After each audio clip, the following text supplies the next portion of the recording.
Versus TMC जारी है तो तृणमूल कांग्रेस के अंदर भी उथल पुथल मची हुई नजर आ रही है। पार्टी के राष्ट्रीय महासचिव और मुख्यमंत्री ममता बनर्जी के भतीजे अभिषेक बनर्जी ने एक बार फिर पार्टी में नेताओं की उम्र का मुद्दा उठा दिया है। उन्होंने कार्यक्रम में बयान दिया कि बढ़ती उम्र के साथ इंसान की काम करने की क्षमता कम होती है। ये बयान काफी अहम है क्योंकि इससे टीएमसी में युवा और बुजुर्ग नेताओं के बीच मचे घमासान को और धार मिल गई है। इस बहाने ममता खेमे बनाम अभिषेक बनर्जी के खेमे के नेताओं के बीच लड़ाई भी चल रही है। एक बार फिर से अभिषेक बनर्जी ने यहां पर उम्र का मुद्दा उठा दिया है और इसी को लेकर युवा और बुजुर्ग नेताओं में ठन गई है। অনেকে বলছে নতুন আর পুরনো তৃণমূলের মধ্যে দ্বন্দ্ব। আমি আপনাদের বলছি তৃণমূল মমতা বন্দ্যোপাধ্যায়ের নেতৃত্বে ঐক্যবদ্ধ। হ্যাঁ, আমি বলেছি যে বয়স হলে কর্মক্ষমতা কমে। আমি 2 মাস 2.5 মাস রাস্তায় ছিলাম, নবজোয়ার করেছি। আমার বয়স ছিল 36। আমি পারবো রাস্তায় থাকতে 2.5 মাস? আমার 70 বছর বয়স। পারবো না, এটা সত্যি কথা।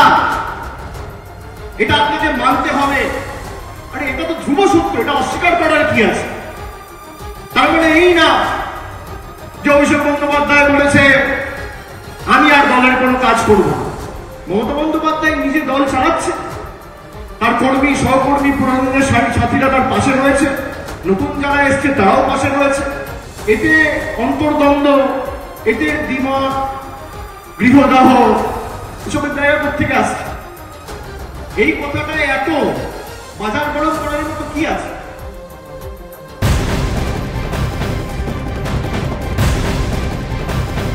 न्यूज़ 18 इंडिया पर इस वक्त एक और बड़ी खबर। दिल्ली पुलिस की स्पेशल सेल के सामने आईएसआईएस के गिरफ्तार किए गए आतंकी शहनवाज आलम ने बड़ा पर्दाफाश किया। पूछताछ के दौरान आईएसआईएस के आतंकी ने कबूल किया कि गोधरा दंगे का बदला लेने के लिए आतंकवादी संगठन आईएसआईएस पूरे गुजरात में सिलसिलेवार तरीके से बड़े बम ब्लास्ट कराने की प्लानिंग में था। न्यूज़ 18 इंडिया की एक्सक्लूसिव रिपोर्ट के मुताबिक गुजरात का गांधीनगर, अहमदाबाद, बड़ोदरा और सूरत आतंकियों के निशाने पर था। यहां पर बड़े ब्लास्ट की प्लानिंग की गई थी। खौफनाक ये प्लान था, लेकिन प्लान नाकाम हो गया है और ये खुलासा खुद आतंकी की तरफ से किया गया है कि किस तरीके से शहरों को दहलाने की यहां पर प्लानिंग थी। और आतंकी संगठन आईएसआईएस के आतंकी शहनवाज आलम ने दिल्ली पुलिस की स्पेशल सेल के सामने बड़ा कबूलनामा किया। क्या बताया आतंकी शहनवाज आलम ने, ये आपको सिलसिलेवार ढंग से बताते हैं क्या कुछ उसने कहा है। देखिए, आतंकी संगठन आईएसआईएस गोधरा दंगे का बदला लेने के लिए गुजरात में बड़े बम ब्लास्ट करना चाहता था। गोधरा दंगे का बदला लेना था और ये बात खुद आतंकी ने कबूल की है। गांधीनगर और अहमदाबाद में बड़े ब्लास्ट की प्लानिंग थी। ये तमाम शहर निशाने पर थे।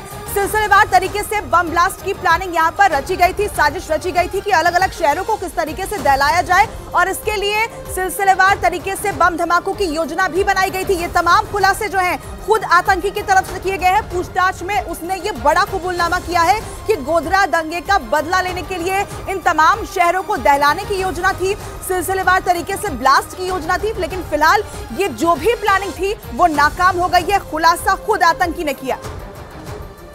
तो ये कोशिश थी कि आखिर गुजरात को किस तरीके से दहलाया जाए, लेकिन अब आपको बताते हैं आतंकियों की प्लानिंग क्या थी, वो शहर के कौन कौन से हिस्सों में ब्लास्ट करने की योजना बना रहे थे और उसके लिए उनकी तैयारियां की थी क्या थी।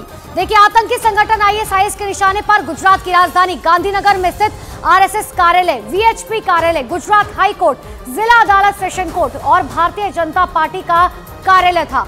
वहां वो सिलसिलेवार तरीके से बम ब्लास्ट कराने के लिए आतंकी सभी जगहों की पहले से ही रेकी कर वीडियोग्राफी और फोटोग्राफी जो है वो कर चुके थे। इसके अलावा गांधीनगर, अहमदाबाद समेत गुजरात के तमाम बड़े शहरों के रेलवे स्टेशन, सिनेमा हॉल, विश्वविद्यालय, वीवीआईपी मार्ग यानी कि जहां से वीआईपी गुजरते हैं और नेताओं के घरों को बम से उड़ाने की पूरी प्लानिंग थी। इतना ही नहीं, आईएसआईएस ने अहमदाबाद की मजार, दरगाह, साबरमती आश्रम के साथ साथ कई धार्मिक स्थलों पर बम ब्लास्ट कराने के लिए वहां की तस्वीरें और वीडियो बनाए थे ताकि आसानी से वहां पर बम प्लांट किया जा सके। ये आपको ये बताया हमने कि आखिर प्लान जो है वो क्या कुछ का था।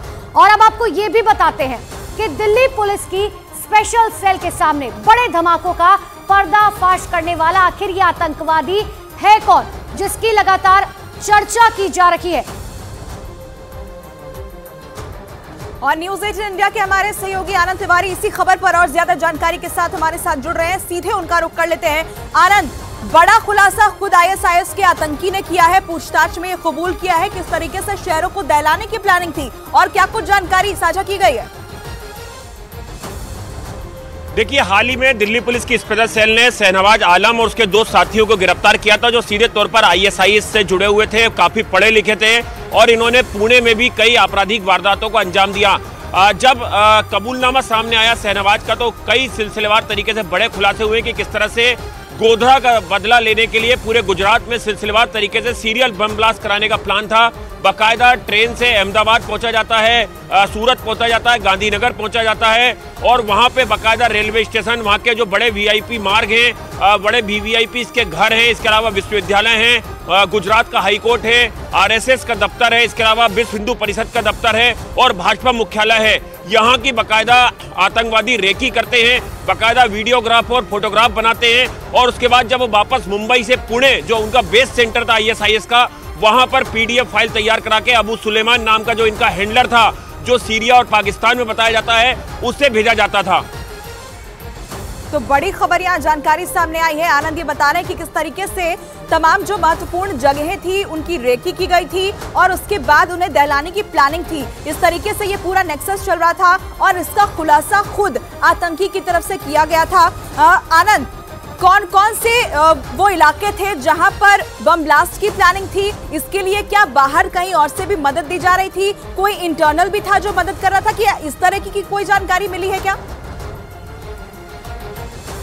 देखिए, शहनवाज आलम का जो मोबाइल फोन था, जब उसे दिल्ली पुलिस की स्पेशल सेल ने बरामद किया तो उसमें से बम बनाने के कई तरह के फोटो और वीडियोस जो हैं वो मिले और इन्होंने जितने भी अगर आप बात करें कि जो हिंदुस्तान के कई ऐसे शहर हैं जहां पर कि इन्होंने बाकायदा बम बनाने की ट्रेनिंग ली, बम बनाने के लिए बाकायदा इन्हें प्रशिक्षण दिया गया और बाकायदा इन्होंने बम बनाने की तैयारी भी की। इसके बाद इन्होंने साल 2023 जनवरी में इन्होंने गुजरात का रुख किया अबू सुलेमान के कहने पर और अबू सुलेमान ने इन्हें बाकायदा तमाम चीजें बताई कि क्या क्या चीजों की जरूरत है जहां पर कि बम ब्लास्ट करना है।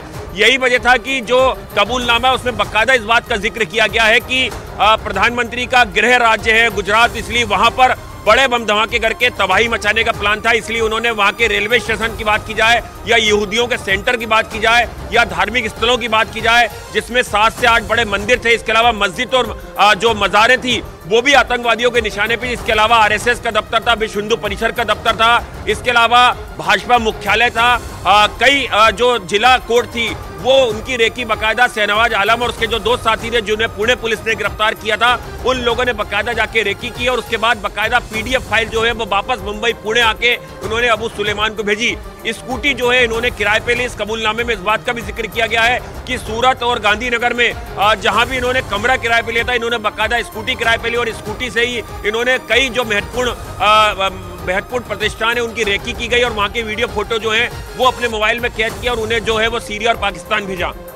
बिल्कुल आनंद, और किस तरीके से आतंकवादियों के निशाने पर गुजरात था, लेकिन अच्छी बात यह है कि हमारी स्पेशल इंटेलिजेंस टीम की वजह से ये आतंकवादी पकड़े गए। लेकिन अब आपको ये बताते हैं कि एक इंजीनियर, क्योंकि बताया जा रहा है जो आतंकवादी पकड़ा गया वो एक इंजीनियर था, वो कैसे आतंक की दुनिया में आ गया, कैसे उसने अपनी बीवी को इसका हिस्सा बनाया। देखिए, शहनवाज ने पुलिस से पूछताछ के दौरान बताया कि उसने अपनी माली हालत ठीक करने के लिए हजारीबाग में 7 से 8 आपराधिक वारदातों को अंजाम दिया, यानी कि इससे पहले भी वो ऐसे आपराधिक वारदातों को अंजाम दे चुका है। जिसके बाद अलकायदा के टॉप मोस्ट आतंकी अलवार अवलाकी से प्रभावित होकर उस पर भी आतंकी बनने का जुनून सवार हो गया। उसके बाद क्या था, वो ऑनलाइन साइट के जरिए मुस्लिम ग्रुप और आईएसआईएस के हैंडलर से जुड़ गया। इतना ही नहीं, शहनवाज ने एक हिंदू लड़की को इस्लाम धर्म कबूल करवा के मुस्लिम बनाया और फिर उससे शादी की। शादी के बाद आतंकी शहनवाज की पत्नी भी आतंकी गतिविधियों में शामिल हो गई।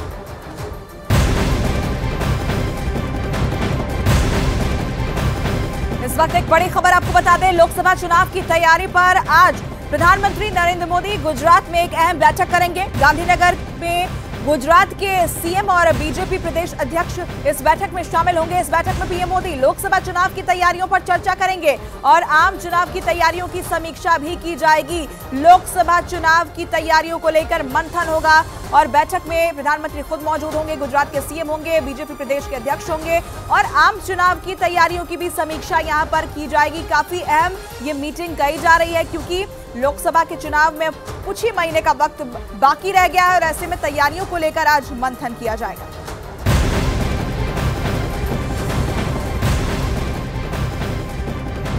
और एक बड़ी खबर आपको बता दें, आज ब्रिटेन के दौरे पर रवाना होंगे रक्षा मंत्री राजनाथ सिंह। 3 दिन के ब्रिटेन के दौरे पर रक्षा मंत्री राजनाथ सिंह जा रहे हैं। 22 साल बाद भारतीय रक्षा मंत्री की पहली ब्रिटेन यात्रा होगी। ब्रिटेन के पीएम ऋषि सुनक से राजनाथ सिंह की मुलाकात होगी। विदेश मंत्री डेविड कैमरून से भी मुलाकात होगी। यात्रा के दौरान दोनों देशों की साझेदारी मजबूत होगी। तो 22 साल बाद भारतीय रक्षा मंत्री जो है वो ब्रिटेन जा रहे हैं।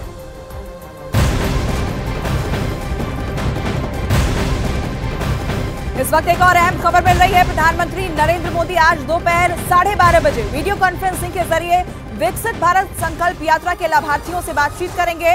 इस मौके पर प्रधानमंत्री लाभार्थियों को संबोधित भी करेंगे। ये बड़ी खबर आपको बता दें, वर्चुअली प्रधानमंत्री लाभार्थियों के साथ जुड़ेंगे, उन्हें संबोधित करेंगे। 12:30 बजे वीडियो कॉन्फ्रेंसिंग के जरिए प्रधानमंत्री संबोधित करेंगे लाभार्थियों को। विकसित भारत संकल्प यात्रा के जितने भी लाभार्थी हैं उनसे यहाँ पर प्रधानमंत्री बातचीत करेंगे।